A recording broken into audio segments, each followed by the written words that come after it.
There's been a long debate about which Black Ops mode is better, in all the games actually, whether it's multiplayer or zombies. So today we're going to go over which Black Ops Cold War mode is better, zombies or multiplayer. Welcome back to COD 4 Days, let's get into the video. Number 10, side missions. In several ways, Black Ops Cold War resembles Black Ops 2 in many ways. The game offers several side missions which the player can completely ignore. While optional, it is highly recommended every player do these side quests. Modern Warfare, on the other hand, takes the player from level to level with no room for bonus missions. Only 2 optional missions exist in Black Ops Cold War, however. But on top of that, we're also going to have characters called Park and Sims. But we don't have too much background on those ones. Number 9, shorter. No one expects a campaign on par with The Last of Us Part 2 or a Metal Gear Solid game when starting up the story mode of a Call of Duty title. Even considering this, Black Ops Cold War's campaign is particularly short. It helps that each level progresses the story and lacks filler, but a few more missions would have been appreciated. Modern Warfare edges it out in terms of length by about 2 hours. Unarmed women die. Children are shot. Suicide bombers are a threat. Number 8, branching paths. In addition to side missions, the main levels include numerous bonus objectives and multiple decisions. These have some pretty big impacts in the later parts of the same level, encouraging multiple playthroughs. It is cool to see what changes come with different choices and what remains the same. Most of the other campaigns from the series are extremely linear, so seeing any sort of decision making is fun.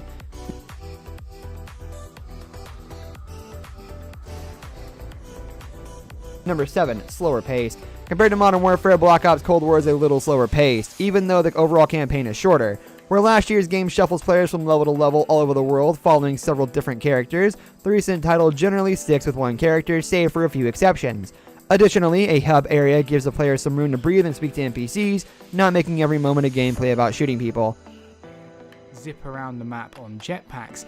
The actual engagements themselves when you come face to face with an enemy. Number 6, multiple endings.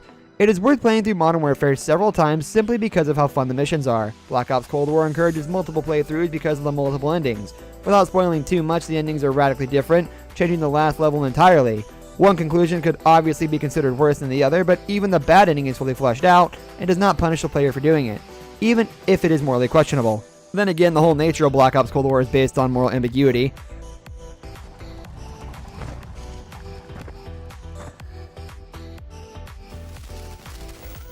Number 5, fewer locations. Modern Warfare story mode spans the globe from London to St. Petersburg and several locations in the Middle East.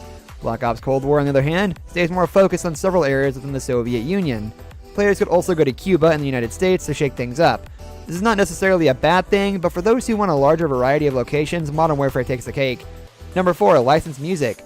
Licensed music always helps better immerse players in an atmosphere or setting. Black Ops Cold War mainly takes place in the early 80s with a flashback to 1968. Several popular songs are used both to help hype players up for the game and to help the time period feel more realistic. Those who know the classic tunes like Billy Squires' The Stroke or Steppenwolf's Magic Carpet Ride will be extremely pleased to hear them ring out loud during missions. Number 3, shooting isn't as tight. Games take more than a year to make, so Black Ops Cold War was in development while Modern Warfare was still in the works. It also runs on a different engine, so the advancements made to shooting and movement are not included in the new game. It still plays well enough and better than most other FPS games on the market, but Modern Warfare is extremely tight and quick. Number 2 is a sequel and not a reboot. In some ways, it was positive for Modern Warfare to reboot the franchise. It grounds the action and story after the original trilogy conclusion left the world in a drastically changed state. On the other hand, it is better for Black Ops Cold War to be a sequel to the original Black Ops than a reboot, since it gives players an opportunity to see their favorite characters again. Stories should always push forward instead of simply pressing the reset button. Look at long-running franchises like Resident Evil, which has seen significant changes in the gameplay but always continues the narrative. Number 1, graphics. Modern Warfare is one of the best looking FPS games out there.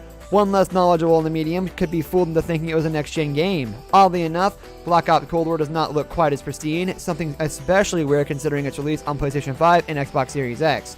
However, the game does have a slightly stylized look to it versus Modern Warfare's extreme realism. It is not cartoony, but characters' faces are slightly more exaggerated and the colors are brighter.